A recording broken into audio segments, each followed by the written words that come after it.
Hi, everyone. My name is Nanette Whitman-Holmes, and I am one of the board members on Bridges, Helena Community Connections. We are an organization in the community dedicated to enriching the lives of older adults by providing different programs such as this one that I'm doing today. I'm doing Cranium Cafe virtually. So I'm going to do a program based on the book, Welcome to Your Brain. Should be pretty interesting. I also would like to offer, if anybody's been to my Cranium Cafe programs before, they know that I put out a puzzle packet. It's just a group of different brain puzzles for people to enjoy. I try to make it so that everybody can be successful, be challenged, but not overwhelmed, because nobody likes to do a puzzle that they can't finish or feel like they succeeded in the end. So I do have these available. If you would like one, you can go to our website, bridgeshcc.org, click on the Contact Us button, fill in all the blanks that you have there, and then just send us the message. Please send me a Cranium Cafe packet at this address. We'll pop it in the mail to you, and you can get some mail and participate with the Brain Builders that we do. You're also welcome to go to Facebook, our Facebook page, which is Bridges Helena Community Connections.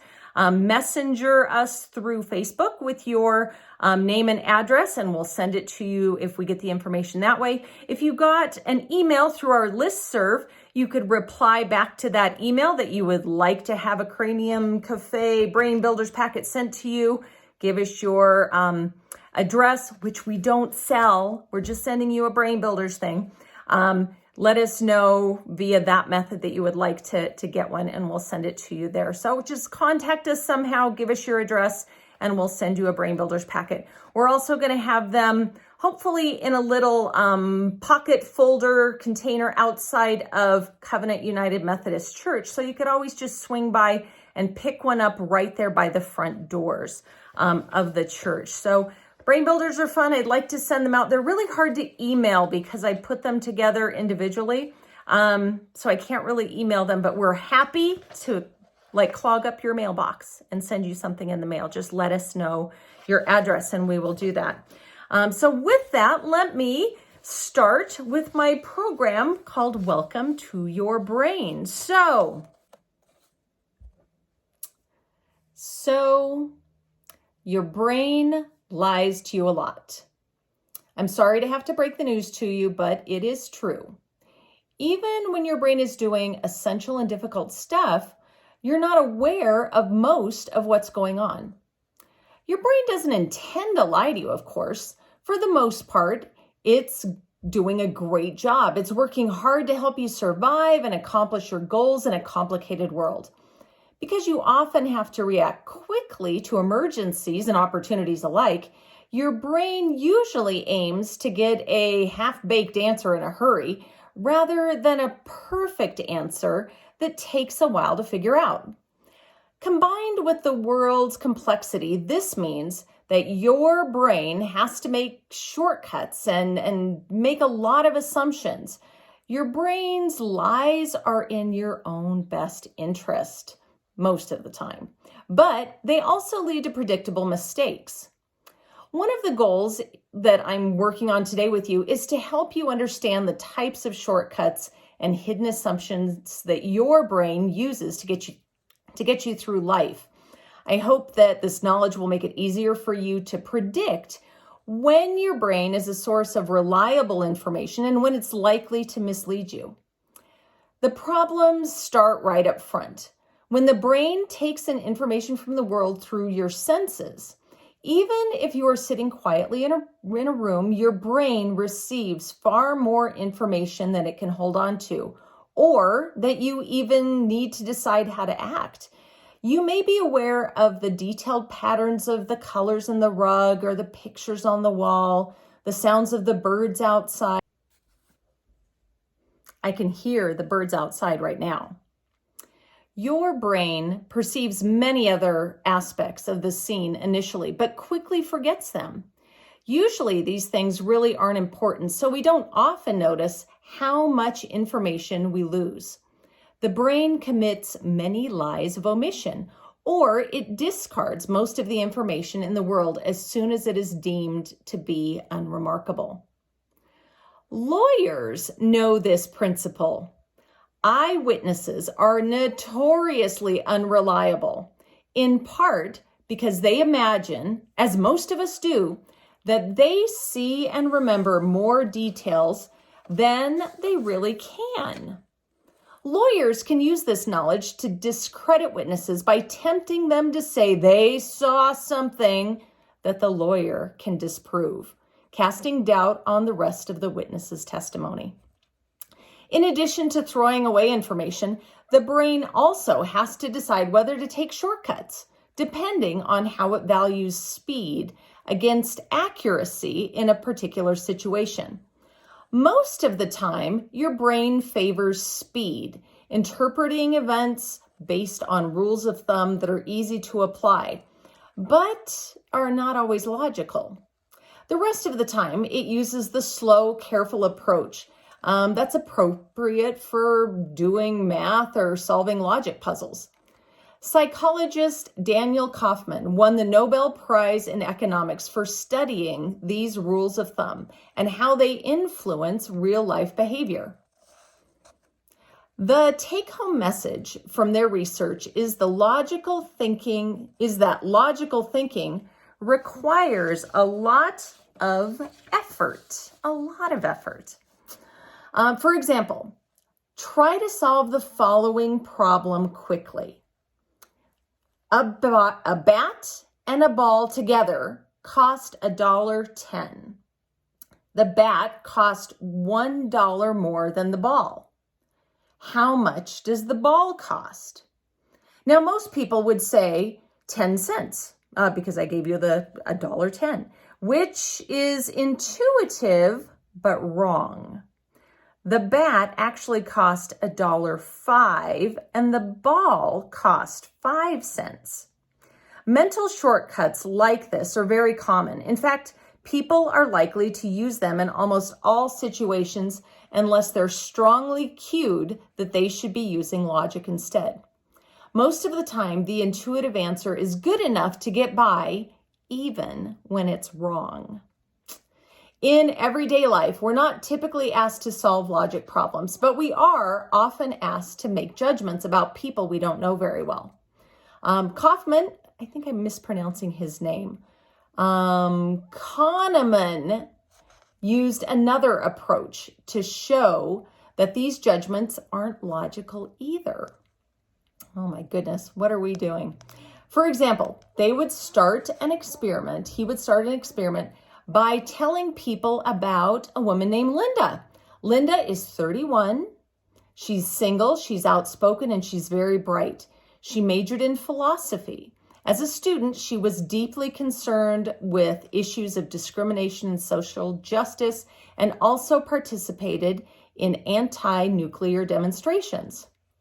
Then he would ask people to pick the phrase that seemed most likely to describe Linda from a carefully contrived list of traits.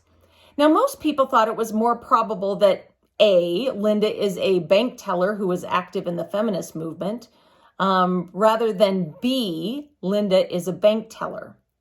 Now, choice A makes intuitive sense because of Linda's other characteristics. She's concerned about social justice and so on, suggesting that she might be active in the feminist movement. Yet, that is not the right answer because everyone who chooses A bank teller who is active in the feminist movement, is also choosing B, a bank teller. And of course, the group in B includes other bank tellers who are reactionary or apathetic.